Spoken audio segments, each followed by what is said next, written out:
الحمد لله رب العالمين الرحمن الرحيم مالك يوم الدين والصلاة والسلام على سيد المرسلين وعلى آله وصحبه أجمعين أما بعد. محترم سامعین و ناظرین، آج کی اس مجلس میں آپ کے سامنے ایک ایسی حدیث کے بارے میں بیان کروں گا، اس کا مطلب اور اس کا معنی بیان کروں گا، جس کے اندر ان گناہوں کا تذکرہ ہے، ان چند گناہوں کا تذکرہ ہے جو اللہ تبارک و تعالیٰ کے نزدیک بڑے گناہ ہیں اور جن کا ارتکاب کرنے والا ایمان سے خالی ہو جاتا ہے. جب وہ ارتکاب کرتا ہے ان گناہوں کا، اس وقت وہ مومن نہیں ہوتا. اس حدیث کو امام بخاری اور امام مسلم نے اپنی صحیح کے اندر روایت کیا ہے. یہ روایت ابو ہریرہ رضی اللہ تعالیٰ عنہ سے بھی ہے اور عبداللہ ابن عباس رضی اللہ تعالیٰ عنہ سے بھی ہے. ابو ہریرہ رضی اللہ تعالیٰ عنہ کی روایت میں ہے کہ اللہ کے رسول صلی اللہ علیہ وسلم نے ارشاد فرمایا: لا یزنی الزانی حین یزنی وہو مؤمن. زنا کرنے والا زانی جب زنا کرتا ہے تو وہ مومن نہیں ہوتا. ایمان کی حالت میں وہ زنا نہیں کرتا. ولا یشرب الخمر حین یشرب وہو مؤمن. اور جب وہ شراب پیتا ہے، شراب پینے والا شرابی، تو شراب کی حالت میں وہ مومن نہیں ہوتا. شراب پینے کی حالت میں وہ مومن نہیں ہوتا. ولا یسرق حین یسرق وہو مؤمن. جب وہ چوری کرتا ہے تو چوری کرنے کی حالت میں وہ مومن نہیں ہوتا. ولا ينتهب نهبة يرفع الناس إليه فيها أبصارهم حين ينتهبها وهو مؤمن. اور مومن رہتے ہوئے لوٹ اور غارت گری نہیں کر سکتا کہ لوگوں کی نظریں اس کی طرف اٹھی ہوئی ہوں اور وہ لوٹ رہا. یعنی جب وہ ڈکیتی کر رہا ہوتا ہے اور ایسی چیزیں لوگوں سے چھین رہا ہوتا ہے جو کمتر چیزیں نہیں ہیں، حقیر چیزیں نہیں ہیں، اور لوگوں کی نگاہیں اس کی طرف اٹھتی ہیں کہ یہ ایسی چیزوں کو چھین رہا ہے، قتل و غارت گری کر رہا ہے ان کو چھیننے میں، تو اس وقت وہ مومن نہیں ہوتا. اور مسلم کی روایت میں یہ الفاظ ہے: وَلَا يَنْتَهِبُ نُهْبَةً ذَاتَ شَرْفٍ حِينَ يَنْتَهِبُهَا وَهُوَ مُؤْمِنٌ. یعنی ڈاکہ ڈالنے والا ایسا ڈاکہ کہ جو بڑا ہو، یعنی حقیر چیز نہ ہو، جس کی طرف لوگوں کی نظر اٹھے ڈاکہ ڈالتے وقت، مومن نہیں ہوتا ہے. اور مسلم کی ہی روایت میں ہے: وَلَا يَغُلُّ أَحَدُكُمْ حِينَ يَغُلُّ وَهُوَ مُؤْمِنٌ. کہ کوئی آدمی تم میں سے جب خیانت کرتا ہے، چوری کرتا ہے، تو چوری کرتے وقت وہ مومن نہیں ہوتا. إِيَّاكُمْ بس تم بچتے رہو، ان چیزوں سے بچو. یغلو، یہ غلول سے ہے. غلول خیانت کے معنی میں، اور کہا جاتا ہے کہ غل یہ خاص خیانت ہے جو مال غنیمت میں سے جہاد کے وقت مسلمانوں کو مال غنیمت ملے اور تقسیم سے پہلے کوئی اس میں سے چوری کر لے، اس کو خیانت، اس کو غلول بولتے ہیں. اور مسلم کی روایت میں آگے ہے: وَالتَّوْبَةُ مَعْرُوضَةٌ بَعْدَ. اور اس کے بعد توبہ قبول ہو. یعنی انسان جب ان گناہوں کا ارتکاب کرتا ہے، پھر اس کے بعد توبہ کی توفیق ہوتی ہے اور وہ توبہ کرتا ہے تو اللہ تبارک و تعالیٰ اس کی توبہ کو قبول فرماتا ہے. اور صحیح بخاری کے اندر عبداللہ ابن عباس رضی اللہ تعالیٰ عنہ سے مروی ہے، جس کے اندر ہے: وَلَا يَقْتُلْ وَهُوَ مُؤْمِنٌ.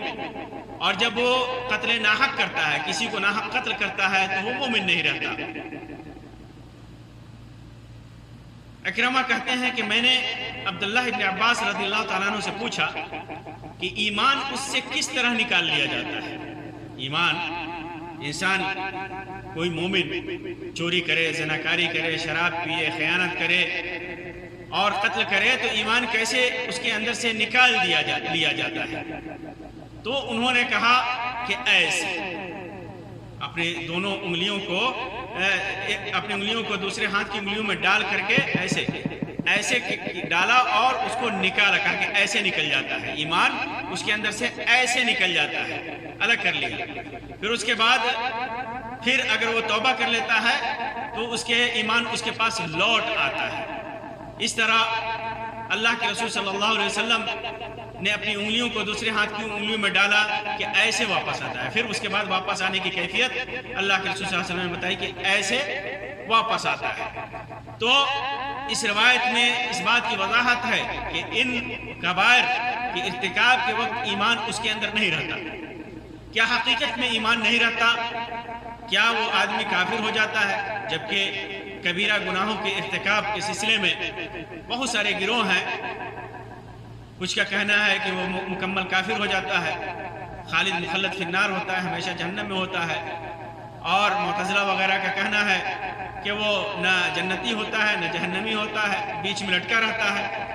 اور بھی بہت سارے اقوال ہیں۔ اس سے بچتے ہوئے میں اہل سنت کے اس قول کو مختصراً بتا دوں کہ اہل سنت والجماعت کا جو عقیدہ ہے وہ یہ ہے کہ کبیرہ گناہ کرنے والا گنہگار ہوتا ہے،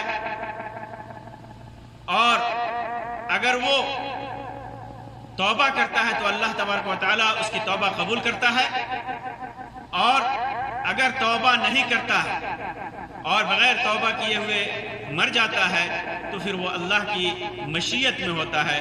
اللہ تبارک و تعالیٰ چاہے تو اسے عذاب دے، اور چاہے تو اپنی رحمت یا نبی کی شفاعت یا کسی اور ذریعے سے اللہ تبارک و تعالیٰ اس کی بخشش کر کے اسے جنت میں ڈال دے۔ ان روایتوں کے سلسلے میں علماء نے اس کے معنی، مفہوم اور توضیح اور شرح کے سلسلے میں علماء کے بہت سارے اقوال ہیں، بہت سارے ان کی باتیں ہیں۔ اس سلسلے میں چند باتوں کا ذکر میں مناسب سمجھتا ہوں مختصراً۔ پہلی بات جو علماء نے لکھی ہے، شارحین حدیث نے، کہ ان روایتوں کے اندر ایسے گناہ کا تذکرہ ہے جن کے مرتکبین سے حالت ارتکاب میں ایمان کی نفی کی گئی ہے۔ ان حالات میں آدمی مومن نہیں رہتا، جس طرح روایتوں میں مذکور ہے، حقیقی مانا جائے کہ ان حالتوں میں انسان مومن رہتا ہی نہیں۔ جس طرح روایتوں میں مذکور ہے ویسے ہی ہمیں باقی رکھنا چاہیے کہ اللہ کے رسول صلی اللہ علیہ وسلم نے فرمایا کہ وہ حالت ایمان میں ارتکاب کے وقت نہیں ہوتا۔ اس کے بعد اور علماء نے لکھا ہے، دوسرا قول اس سلسلے میں ہے کہ ایک معنی یہ بیان کیا گیا ہے کہ مومن ہرگز چوری نہ کرے۔ اس روایت کا مطلب یہ ہے کہ ایمان کی نفی نہیں کی گئی ہے، کہ بلکہ یہ کہا گیا ہے کہ مومن ہرگز چوری نہ کرے، زنا نہ کرے، اور باقی سارے جو گناہ ہے، ڈکیتی نہ کرے، قتل نہ کرے، اور خیانت نہ کرے، اس کے لیے یہ مناسب نہیں ہے۔ یہ حدیث کا مفہوم ہے۔ اور تیسرا مفہوم لوگوں نے، علماء نے بیان کیا، یہاں ایمان کی نفی سے مراد یہ ہے کہ ایمان نہیں ہے۔ اس کا مطلب یہ ہے کہ اس سے ایمان سے، ایسے آدمیوں سے، ایسے گناہگاروں سے ایمان کا نور چھین لیا جاتا ہے۔ اللہ تعالیٰ نور چھین لیتا ہے ایمان کا۔ اسی طرح ایک معنی اس کا یہ بیان کیا جاتا ہے کہ اللہ تعالیٰ اس سے اللہ کی اطاعت کی بصیرت چھین لیتا ہے، یعنی اللہ تبارک و تعالیٰ کی اطاعت کی جو بصیرت اور توفیق اسے نصیب ہوتی ہے، وہ توفیق اور بصیرت چھین لی جاتی ہے، اور پھر اللہ تبارک و تعالیٰ کی اطاعت اور نیکی میں وہ کوتاہ ہو جاتا ہے۔ اسی طرح کچھ علماء نے یہ لکھا ہے کہ ایمان کی نفی سے مراد یہ ہے کہ مدح اور تعریف کی وہ صفت جس سے اللہ رب العزت اپنے اولیاء کو متصف کرتا ہے، اس سے چھین لیتا ہے۔ اولیاء کو کس سے متصف کرتا ہے؟ اولیاء کو اللہ تبارک و تعالیٰ مؤمنین، صاحب ایمان، اہل ایمان، ایمان والے، اللہ تبارک و تعالیٰ نے ایمان کی صفت سے ان کو متصف کیا۔ لیکن جب ان گناہوں کا ارتکاب آدمی کرتا ہے تو وہ مدح اور تعریف والی صفت اللہ تبارک و تعالیٰ چھین لیتا ہے، اور ایسے آدمی کو لوگ صاحب ایمان یا مومن نہیں کہتے، بلکہ عام طور پر کیا کہتے ہیں؟ وہ زانی ہے، زناکار ہے، چور ہے، سارق ہے، فاجر ہے، فاسق ہے، خائن ہے۔ یہ کہہ کر کے لوگ ان الفاظ کے ذریعے اسے پکارتے ہیں، اسے متصف کرتے ہیں۔ اسی طرح ایک وجہ اس کی علماء نے یہ بیان کی ہے کہ ایمان کی نفی کا مطلب یہاں یہ ہے کہ وہ اپنے عمل میں کافر کی طرح ہے۔ وہ حقیقی معنوں میں کافر نہیں ہے، لیکن اس کا جو عمل ہے وہ کافروں کا عمل ہے۔ کیوں؟ وجہ یہ ہے کہ جس طرح کافر سے قتال جائز ہے، لڑائی جائز ہے، جہاد جائز ہے، اسی طرح ان حالات میں ان لوگوں سے، ان گناہگاروں سے قتال جائز ہے، تاکہ وہ اپنے ان گھنونے کاموں سے، ان بڑے گناہوں سے رجوع کر لیں۔ اسی طرح علماء نے لکھا ہے کہ ایمان کی نفی سے یہاں مراد اللہ کے عذاب سے معمون و محفوظ نہیں ہے۔ ایمان، یہ لفظ ایمان امن سے مشتق ہے۔ امن کا مطلب ہوتا ہے عدم خوف، عدم ڈر، کسی چیز سے بچا رہنا۔ تو یہاں ایمان کی نفی سے مراد امن کے معنی میں ہے، یعنی عذاب سے معمون نہیں، عذاب سے محفوظ نہیں۔ کبھی بھی اس کے اوپر اللہ تبارک و تعالیٰ کا عذاب آ سکتا ہے، دنیا میں بھی اور آخرت میں بھی اللہ تبارک و تعالیٰ چاہے تو اسے عذاب میں مبتلا کر سکتا ہے۔ اس حدیث کا ایک مفہوم یہ بھی بیان کیا گیا ہے کہ ایمان کی نفی سے مراد حیا اور شرم کی نفی ہے، یعنی یہ آدمی بے حیا ہے، بے شرم ہے جو ایسے گناہوں کا ارتکاب کرتا ہے۔ جیسا کہ صحیح بخاری اور صحیح مسلم کی روایت ہے کہ اللہ کے رسول صلی اللہ علیہ وسلم نے ارشاد فرمایا فَإِنَّ الْحَيَاءَ مِنَ الْإِيمَانِ، حیا ایمان میں داخل ہے۔ تو حیا کو ایمان سے تعبیر کیا گیا ہے۔ تو یہاں پر ایمان کی نفی سے مطلب یہ ہے کہ یہ آدمی بے حیا ہے، کیونکہ وہ ان معصیتوں کا ارتکاب کرنے میں کوئی شرم، کوئی عار محسوس نہیں کرتا ہے۔ بعض علماء نے اس کی یہ تعویل کی ہے کہ جس نے ان گناہوں کو حلال اور جائز سمجھ کر کیا، جنہوں نے ان گناہوں کو کہ یہ جائز ہے، یہ حلال ہے۔ دیکھنے میں آتا ہے بہت سارے لوگ شراب پیتے ہیں یہ سمجھ کر کہ یہ ہمارے لیے حلال ہے، یہ جائز ہے، اور بہت سارے لوگ چوری اور ڈکیتی کرتے ہیں جائز حلال سمجھ کر کے، اپنا حق سمجھ کر کے۔ تو ایسا سمجھ کر کے کیا تو صحیح معنوں میں وہ ایمان سے خالی ہو جاتا ہے، صحیح معنوں میں وہ کافر ہو جاتا ہے، کیونکہ شاعر اسلام کی کسی بھی حکم کا انکار جو قرآن اور سنت سے ثابت ہو تو وہ کفر ہے، وہ کفر ہے، اور حقیقی معنوں میں وہ آدمی کافر ہو جاتا ہے۔ کچھ علماء نے لکھا ہے کہ یہاں ایمان کی نفی مراد نہیں ہے، کہ ایمان نہیں ہے، بلکہ ان گناہوں کے بھیانک انجام سے ڈرانا مقصود ہے کہ ان کا انجام بہت بھیانک ہے۔ ایک طرح سے جیسے غیر ایمان، جس کے اندر ایمان نہیں ہے، غیر مومن کا انجام بھیانک ہوتا ہے، ان گناہوں کے کرنے والے کا انجام بھی بھیانک ہوتا ہے۔ یہ اس لیے ڈرایا جا رہا ہے تاکہ ان کے ارتکاب سے آدمی بچے۔ اسی طرح بعض علماء نے لکھا کہ یہاں ایمان کی نفی سے مراد اس بات سے ڈرانا ہے کہ اگر ان گناہوں کا عادی ہو جائے گا تو کہیں یہ اسے کفر میں نہ ڈال دے۔ انسان چھوٹے چھوٹے گناہ کرتا ہے تو کرتے کرتے بڑے گناہ کا مرتکب ہو جاتا ہے، اور بڑے گناہ کرتا ہے تو بڑے گناہ کرتے کرتے آدمی شرک اور کفر میں مبتلا ہو جاتا ہے۔ تو اس سے مراد یہ ہے کہ اگر ان گناہوں کا عادی ہو جاتا ہے تو پھر وہ کفر کا ارتکاب کرنے لگتا ہے۔ جیسے آدمی چوری شروع کرتا ہے ایک رسی سے، جیسا کہ حدیث میں ہے کہ آدمی ایک رسی اور ایک انڈا چراتا ہے، پھر یہ چراتے چراتے اس کی ہمت بڑھتی جاتی ہے اور چوری کا عادی بن جاتا ہے، یہاں تک کہ ایسی چیزیں چوری کرنے لگتا ہے کہ اس کے اوپر اس کا چوری پر ہاتھ کاٹ دیا جاتا ہے۔ اسی طرح کچھ علماء نے اس کا معنی یہ ذکر کیا ہے کہ ان کبائر کے ارتکاب کے وقت ایمان اس کے اندر سے نکل جاتا ہے، صحیح معنوں میں نکل جاتا ہے، اور پھر جب وہ ان گناہوں کو چھوڑ دیتا ہے تو ایمان لوٹ آتا ہے۔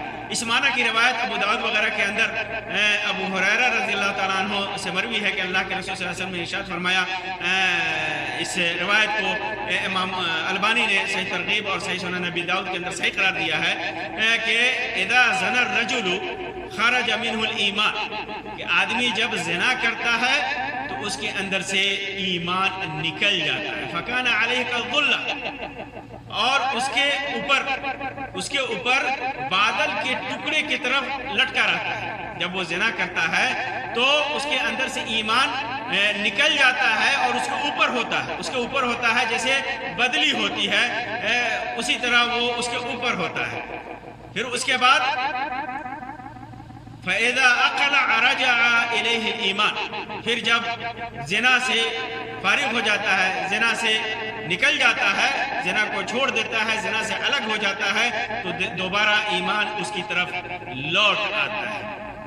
اسی طرح امام نووی کہتے ہیں، جیسا کہ بعض محققین کا قول ہے، کہ اس سے مراد یہ ہے کہ وہ ان معصیتوں کا ارتکاب کے وقت کامل ایمان والا نہیں ہے، یعنی جب وہ ان گناہوں کا ارتکاب کرتا ہے، جب چوری کرتا ہے، زناکاری کرتا ہے، ڈکیتی کرتا ہے، خیانت کرتا ہے، قتل کرتا ہے ناحق، تو اس وقت وہ مکمل ایمان والا نہیں ہوتا، بلکہ اس کا ایمان ناقص ہو جاتا ہے، اس کا ایمان ناقص ہو جاتا ہے۔ اسی طرح ایک معنی یہ بھی بیان کیا جاتا ہے کہ ان گناہوں کے ارتکاب کے وقت وہ ایمان اور صاحب ایمان کے مقام و مرتبہ سے غافل ہوتا ہے۔ جو ایمان کا مقام اور مرتبہ ہے، جو اہل ایمان اور صاحب ایمان کا مقام و مرتبہ ہے، اس مقام و مرتبہ سے غافل ہو جاتا ہے، جس سے کہ وہ ایمان کی اہم خصلت ہے اسے بھول بیٹھتا ہے، ایمان کی جو اہم خصلت ہے وہ اسے بھول بیٹھتا ہے۔ ایمان کے مقام و مرتبہ کو جیسے جب غافل ہوتا ہے تو اس کی اہم خصلت سے بھی غافل ہو جاتا ہے، اس اہم خصلت کو بھول بیٹھتا ہے، اور وہ اہم خصلت ہے دل سے تصدیق۔ ایمان کے ارکان میں سے کیا ہے؟ زبان سے اقرار، زبان سے اقرار، دل سے اقرار، زبان سے کہنا، دل سے اقرار، اور ارکان اسلام پر عمل کرنا، یہ ایمان کے اجزاء ہیں، ایمان کے ارکان ہے۔ تو ایمان جب آدمی ان گناہوں کا ارتکاب کرتا ہے تو ایمان کی جو حقیقت ہے، اس کا مقام و مرتبہ، اس کو بھول بیٹھتا ہے، اور جو اہم خصلت دل سے جو تصدیق ہے، اقرار ہے، وہ اس چیز کو بھول بیٹھتا ہے۔ گویا جو اس نے دل سے تصدیق کی ہے، ایمان کی تصدیق کی ہے کہ ہم ایمان لانے کے بعد ہم یہ یقین رکھتے ہیں کہ یہ ساری چیزیں گناہ ہیں، معصیت ہے، جن پر اللہ تبارک و تعالیٰ سزا دے گا، وہ اس تصدیق کا انکار کر دیتا ہے، اسے بھول بیٹھتا ہے کہ ہم نے کیا تصدیق کیا تھا، تو اس وجہ سے اسے ایمان کی نفی کی گئی ہے۔ معلوم ہوا کہ یہ سارے گناہ ان بڑے گناہوں میں سے ہیں جن کے ارتکاب سے شریعت نے سختی سے روکا ہے، اللہ اور اس کے رسول صلی اللہ علیہ وسلم نے بڑی سختی سے روکا ہے، اس پر سخت عذاب رکھا ہے۔ اگر کوئی ان کا ارتکاب کر کے سچے دل سے توبہ کر لیتا ہے، اگر کسی نے کر لیا ان کا ارتکاب، کسی نے نادانی میں یا نادانستگی میں یا کسی وجہ سے ان گناہوں کا ارتکاب کر لیا، اور پھر اس کے بعد اسے اللہ تبارک و تعالیٰ کی توفیق ہوتی ہے اور پھر وہ توبہ کرتا ہے، تو اللہ تبارک و تعالیٰ اس کی توبہ قبول کر لیتا ہے، اس کی توبہ قبول کر لیتا ہے۔ توبہ کی جو شرائط ہیں، شرائط کے مطابق وہ توبہ کر لیتا ہے، خلوص دل کے ساتھ، سچے نیت کے ساتھ، اخلاص کے ساتھ اگر وہ توبہ کرتا ہے تو اللہ تبارک و تعالیٰ اس کی توبہ قبول فرما لے گا۔ اور اگر بغیر توبہ کے مر گیا تو جیسا کہ میں نے کہا کہ پھر وہ اللہ کی مشیت میں ہوتا ہے، اللہ چاہے تو اسے کسی وجہ سے معاف کر دے، اپنے نبی کی شفاعت سے، اپنی رحمت سے، یا کسی اور وجہ سے اللہ تبارک و تعالیٰ چاہے تو اسے معاف کر دے، اور چاہے سزا اور عذاب میں مبتلا کر دے، یہ اللہ کی مشیت میں ہوتا ہے۔ اللہ رب العزت سے دعا ہے کہ اللہ تبارک و تعالیٰ ہمیں ہر قسم کے چھوٹے بڑے گناہوں سے بچنے کی توفیق عطا فرمائے، اور جو بھی چھوٹے بڑے گناہ دانستگی یا نادانستگی میں، علم یا بغیر علم کے ہم سے جو چھوٹے بڑے گناہ سرزد ہو گئے ہیں، اللہ تبارک و تعالیٰ انہیں معاف فرمائے اور ان گناہوں سے توبہ کرنے کی توفیق دے، اور ہماری توبہ کو قبول فرمائے۔ وصلی اللہ علی خیر خلقہ وسلم، والسلام علیکم ورحمۃ اللہ وبرکاتہ۔